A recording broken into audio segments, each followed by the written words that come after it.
अस्सलाम वालेकुम friends, welcome to my YouTube channel. Friends, previous lecture के अंदर हमने अडोबे इलस्ट्रेटर के इंटरफेस के ऊपर बात की कि हम जो फाइल है वो कैसे क्रिएट करते हैं। ठीक है, आज जो है वो हम टूल्स के ऊपर बात करेंगे।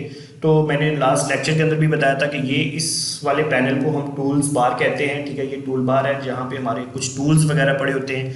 तो इनमें सबसे पहला जो टूल है उसे हम सिलेक्शन टूल कहते हैं। सिलेक्शन टूल है जिसकी शॉर्ट की है वी। ठीक है, तो जो सिलेक्शन टूल इस क्या काम करता है कि किसी भी ऑब्जेक्ट को सिलेक्ट करता है। सिलेक्ट करने के बाद उसको अगर एक जगह से पकड़ के आप दूसरी जगह पे लेके जाना चाहते हैं तो ये काम करता है। जैसे कि फॉर एग्जांपल मैं अगर एक ऑब्जेक्ट क्रिएट करता हूँ, जैसे कि ये एक रेक्टेंगल मैंने ले ली।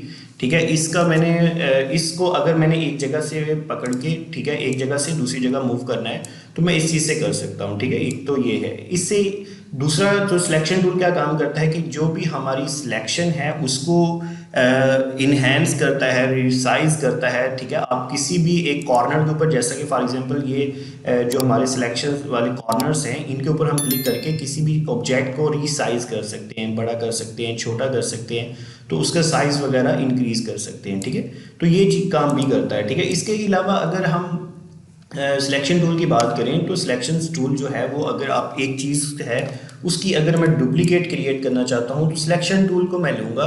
ठीक है, जस्ट आल्ट का बटन प्रेस करके मैं उस चीज़ की डुप्लीकेट क्रिएट कर सकता हूँ। ठीक है, जैसा कि मैंने जस्ट आल्ट का बटन प्रेस किया और इसी चीज़ की मैंने डुप्लीकेट क्रिएट कर ली है। ठीक है, तो ये तो सिलेक्शन टूल्स का छोटा सा इंट्रोडक्शन था। अभी हम बात करेंगे आज जो हमारा सेकंड टूल जिसके ऊपर मैं बात करना चाहता हूँ वो हमारे कुछ शेप्स टूल हैं, जिसमें हमारा सबसे पहले रेक्टेंगल टूल होता है।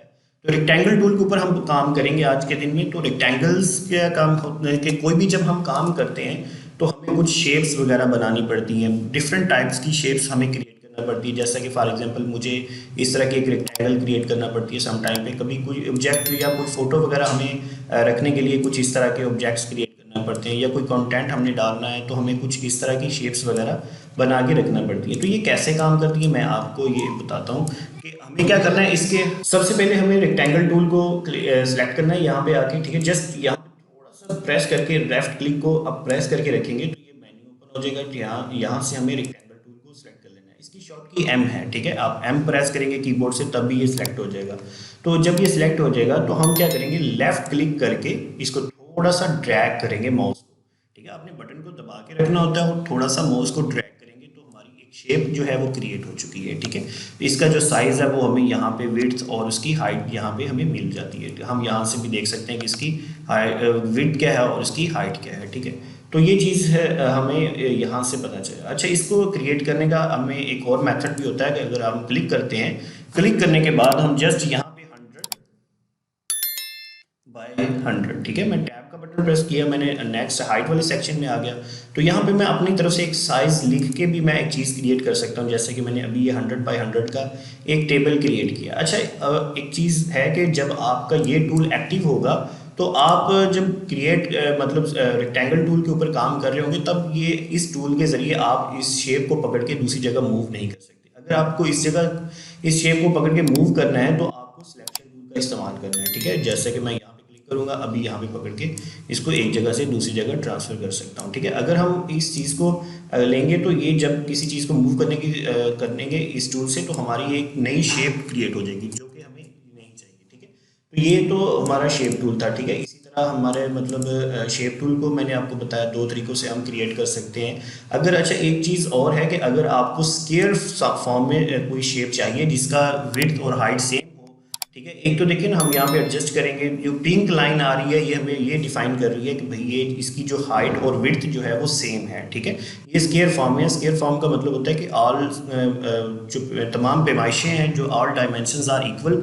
ठीक है, तो इसी तरह अगर हमें कुछ शेप क्रिएट करनी है तो कैसे करेंगे, उसके लिए हमारे पास कुछ शॉर्ट कीज़ हैं कि हमें कीबोर्ड से जस्ट जब हम कोई शेप क्रिएट करेंगे तो शिफ्ट का बटन प्रेस करके रखेंगे तो देखिए हमारी जो स्क्वायर फॉर्म में ही शेप क्रिएट होगी। जैसा कि देखिए मैं यहाँ पे इसको ड्रैग इधर को भी कर रहा हूँ तो बट ये है कि जितना मैं इसको लार्ज कर रहा हूँ तो देखिए जो साइज है वो 4 के 4 मतलब जो डायमेंशन है उनका इक्वल आ रहा है। ठीक है, तो ये तो था हमारा कि हम कैसे एक स्क्वायर फॉर्म में शेप क्रिएट कर सकते हैं। अच्छा, एक चीज़ यहाँ पे और है कि जब भी हम रेक्टेंगल क्रिएट करते हैं, देखिए यहाँ से इसका स्टार्टिंग पॉइंट से ये आगे की तरफ मूव कर रही है। समटाइम ये होता है कि हमें जो हमारा सेंटर पॉइंट होता है, ठीक है, जो हमारा स्टार्टिंग पॉइंट है उसको अगर हम सेंटर पॉइंट बनाना चाहते हैं और स्क्वायर फॉर्म में भी लेना चाहते हैं तो शिफ्ट के साथ फिर हम आल्ट का बटन प्रेस करेंगे। जो हमारा स्टार्टिंग पॉइंट था जिसपे हमने क्लिक करके ड्रैग करना शुरू किया वो हमारा सेंटर पॉइंट बन जाएगा, ठीक है। तो ये हमने देखा कि कैसे हम अपनी जो रेक्टेंगल्स हैं वो क्रिएट कर सकते हैं, ठीक है। आज के लेक्चर में हमने मूव टूल के बारे में देखा कि हम कैसे मूव टूल के ऊपर काम कर सकते हैं, ठीक है। तो इसी तरह अगर मैं आपको एग्जांपल के तौर पे अब एक शेप क्रिएट करके दिखाता हूँ, तो जैसे कि फॉर एग्जांपल मुझे कोई फ्लैग क्रिएट करना है, जैसा कि मैं एक किसी कंट्री का मैं एक फ्लैग क्रिएट करना चाहता हूँ। जैसे मैंने एक रेक्टेंगल यहाँ पे क्रिएट की। अभी मुझे क्या करना है, सिलेक्शन टूल लेना है, ऑल्ट का बटन प्रेस करके मैं यहाँ पे क्लिक करूँगा, फिर यहाँ से मैं यहाँ पे क्लिक कर दूंगा। जब मैंने एक ही चीज़ से मैंने दो डुप्लीकेट्स क्रिएट कर लिए हैं, ठीक है। फिर अब मुझे क्या करना है, इनके अंदर कोई कलर फिल कर देने हैं। जैसे कि फॉर एग्जांपल मैं यहाँ पे ब्लू कर देता हूँ, ठीक है, और यहाँ पे मैं वाइट कलर कर देता हूँ, और यहाँ पे मैं इस वाले पे मैं रेड कलर करके एक फ्लैग क्रिएट कर देता हूँ, ठीक है। तो देखिए ये एक फ्लैग क्रिएट हो चुका है। इसी तरह आप भी मतलब डिफरेंट टाइप्स के फ्लैग्स क्रिएट कर सकते हैं। जैसे अगर हम पाकिस्तान के फ्लैग की बात करें तो उसका जो पहला पार्ट होता है वो तकरीबन वाइट कलर का है, ठीक है। जो उसका सेकंड पार्ट है, देखें जो सेकंड पार्ट मुझे क्रिएट करना है, सबसे पहले तो अभी देखें अगर मैं यहाँ से क्लिक करके इसके ऊपर से मैं मतलब बनाऊँ, इस कॉर्नर से सिलेक्ट करूँगा तो देखिए यहाँ पे एरोज आ रहे हैं कि भाई आप इसको लार्ज कर सकते हैं, इनलार्ज कर सकते हैं, ठीक है। तो ये ऑप्शन आ रहा है। अगर मैं सिलेक्शन टूल पे क्लिक करूँगा, साइड पे क्लिक करूँगा तो देखिए ये डीसिलेक्ट हो चुका है। अभी मुझे क्या करना है, दोबारा से सिलेक्शन टूल मुझे रेक्टेंगल टूल लेना है। अभी इसके कॉर्नर के ऊपर मैं क्लिक करके अभी मैं एक नई शेप क्रिएट कर सकता हूँ ईजीली, ठीक है। तो जैसा कि देखें मैंने यहाँ तक इसको क्रिएट कर लिया। तो अभी मुझे इसमें कलर फिल करने हैं, तो पहले सबसे पहले मैं सिलेक्शन टूल लूँगा। सिलेक्शन टूल लेने के बाद इसका यहाँ पे फिल कलर होता है। जो फिल कलर होता है वो मतलब अंदर का जो शेप के अंदर जो कलर होता है उसे हम फिल कलर कहते हैं। जो इसकी आउटलाइन का कलर होता है, जो बाउंड्री का कलर होता है, ठीक है, उसे हम स्ट्रोक भी कहते हैं, आउटलाइन भी कहते हैं, बॉर्डर भी कहते हैं, ठीक है। तो जबकि बट यहाँ पे जो है स्ट्रोक का लफ्ज़ इस्तेमाल हो रहा था, आप इसको स्ट्रोक में इस्तेमाल कर सकते। स्ट्रोक कलर मैं नन कर देता हूँ, ठीक है, और फिल कलर जो है वो मैं ग्रीन कर देता हूँ। इसी तरह मेरा ये वाला पार्ट जो है वाइट कलर का है, तो मैं इस फिल पे क्लिक करूँगा और यहाँ से वाइट कलर सेलेक्ट कर दूँगा, ठीक है।